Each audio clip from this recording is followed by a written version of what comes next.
Hi, friends, and welcome to Peace is Here. I'm your host, Avis Kalfsbeek. This is another episode in the Wolff Peace series, a journey through Robert Paul Wolff's 1966 anthology, Political Man and Social Man. In each episode, we pair one of the featured political thinkers with someone who lived peace as a daily radical practice. Together, they help us explore the tension between power and principle and what peace truly requires. The thinker, David Riesman, 1909 to 2002. David Riesman was a sociologist and cultural critic best known for his book, The Lonely Crowd, an early analysis of the American character. In his essay, Three Types of Character in Society, he traces how personality and social conformity evolve over time. Riesman identifies three broad social types: tradition-directed people who conform to long-standing norms, inner-directed people who follow internalized principles, other-directed people who shape themselves based on feedback from peers and media. He writes, "The other-directed person wants to be loved rather than esteemed. He wants to be taken in and not taken seriously."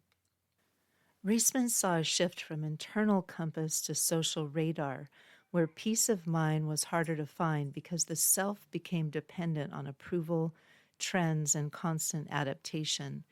He was not condemning modernity outright, but warning that losing touch with inner truth can leave us spiritually unanchored, especially in a world of noise. Peace Pairing, Etty Hillesum, 1914 to 1943. To meet this diagnosis of fragmentation, we turn to Etty Hillesum, a young Jewish woman in Nazi-occupied Amsterdam who kept a remarkable diary in the final years of her life. She was killed at Auschwitz at 29.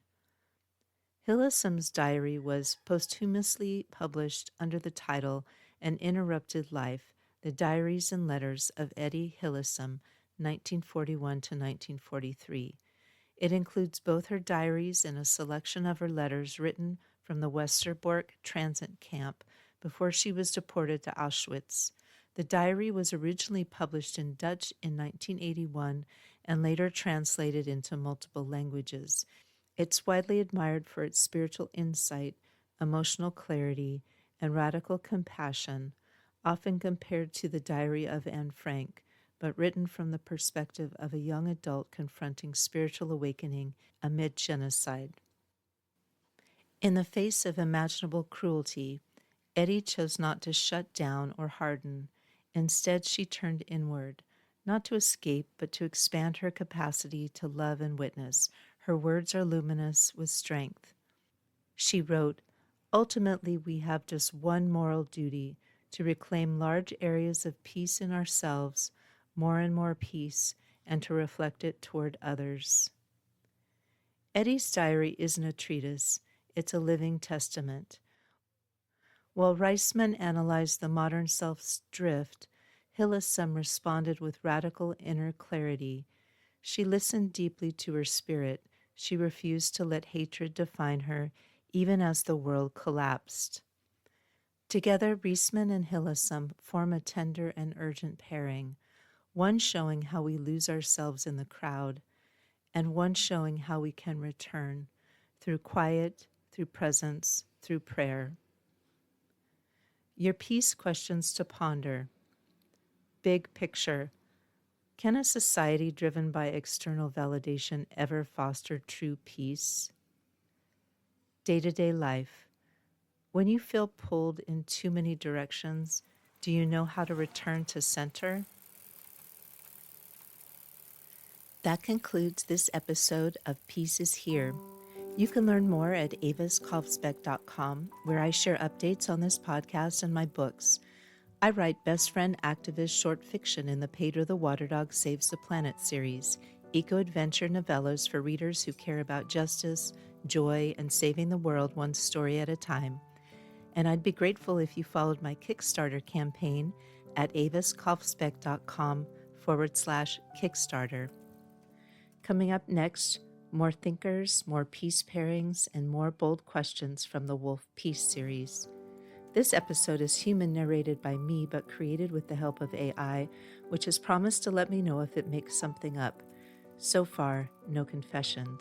But if you believe I've missed something, or if you just want to say hello, I'd love to hear from you. Podcast music is Dalai Lama Riding a Bike by Javier Peque Rodriguez. You'll find links to his music on Spotify and Bandcamp in the show notes. If you enjoyed this podcast, it really helps me if you subscribe on Apple Podcasts or wherever you listen. A quick rating or review helps others discover peaceful, independent storytelling. And if you have a project that can use a calm, peaceful narrator, my cloned voice, Amaya Calm, is now available in the 11 Labs voice library, AMAYA Calm. The voice is designed to support storytelling that promotes peace and dignity. You can even have Amaya Calm read to you using the 11 Labs Reader app. She sounds like this. Peace is not something you wish for. It's something you make, something you do, something you are, and something you give away. John Lennon. If you haven't used 11 Labs yet, it helps me if you use the link in the show notes below. The link is try.11labs.io/peace, and 11 Labs is spelled out. I'll earn a small affiliate payment which supports my creative projects focused on peace. I'm Avis Kalfsbeek. Thank you again. Until next time, listen for the peace.